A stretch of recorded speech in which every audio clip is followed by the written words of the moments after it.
can't believe I even have to do a video like this. People's opinions don't matter because it's their opinion. They're entitled to their opinion. But when a healthcare provider like this guy gets on and says, X-rays at a chiropractor's office, unless you have fractured your spine, unless they think you have cancer, unless they think you have an infection, are not warranted. that there's no clinical relevance to X-rays or X-ray mensuration, that, in my opinion, is a threat to public health, because this isn't just somebody saying it, this is a healthcare provider. So let's break down a little bit of what he says. I want to show you guys something that would be comical if it wasn't so infuriating, and that's this X-ray report of findings that a patient brought in from another chiropractor that they had failed treatment at. So this whole thing probably cost $600 to $800. That's costing the patient or the insurance company. Here he says this report probably cost $600 to the patient or the insurance company.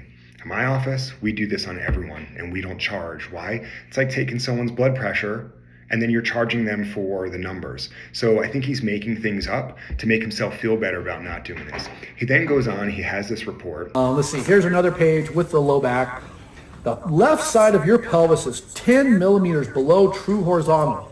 10 millimeters. So they're going to go on to talk about how your low back is shifted 3.3 millimeters left. All of this is irrelevant. That says this has a 10 millimeter, and he does this. See? And he says that 10 millimeters is no big deal. Well, let's take a look at just some physiology. The intervertebral foramen is about 11 millimeters. If you had a 10 millimeter encroachment, the nerve is being completely compressed. What about if you have a 10 millimeter leg length discrepancy? That can cause a scoliosis. Let's take a look at the aspect of him saying it's irrelevant. If you do have a 10 millimeter shift leading to a spinal curve, how about the paper where they looked at 14,000 pregnant women and they followed them for about 18 years? They followed their children.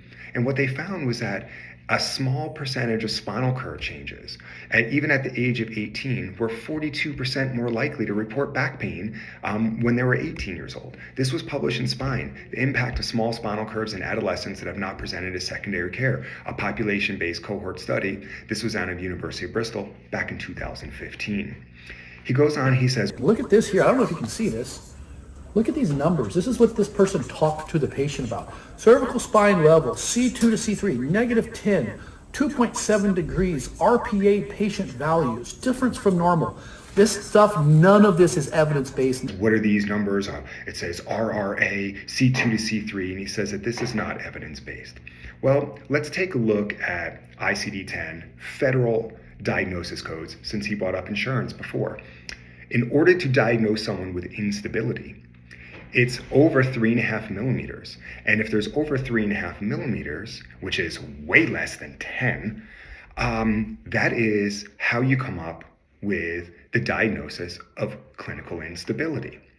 So to say that this doesn't mean anything or is irrelevant or not evidence-based is either a complete lie, or he truly doesn't understand what the science and evidence says. And either way, he probably shouldn't be making these comments, let alone treating someone or talking about what imaging findings say.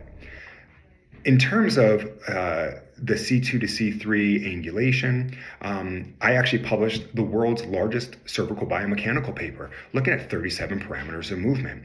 And it does show that there are some significantly clinical relevance to patients with neck pain compared to those who don't have it. Now, I called this gentleman, and he admitted that he does not keep up on the science. He admitted that he really doesn't do this. I offered to do a friendly, professional webinar so people can see this. But he is way more concerned with getting some video clicks than understanding and getting the information that he says doesn't exist.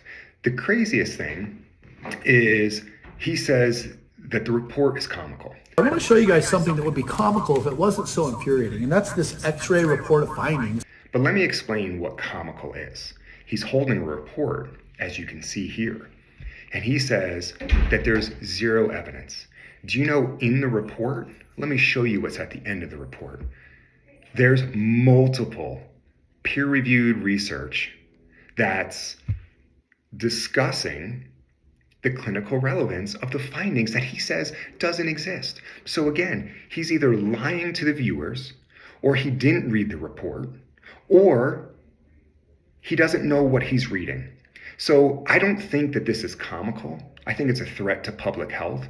And I think it's really sad when a provider gets on and talks about the X-ray findings that have tons of information from the American Medical Association to research that we published to tons of other literatures that I'll put up here that talks about why X-ray and X-ray findings are important for better public health. So he says it's comical. I just think it's really sad when a provider goes online and basically either lies about the clinical relevance, ignores the clinically relevant information to make videos.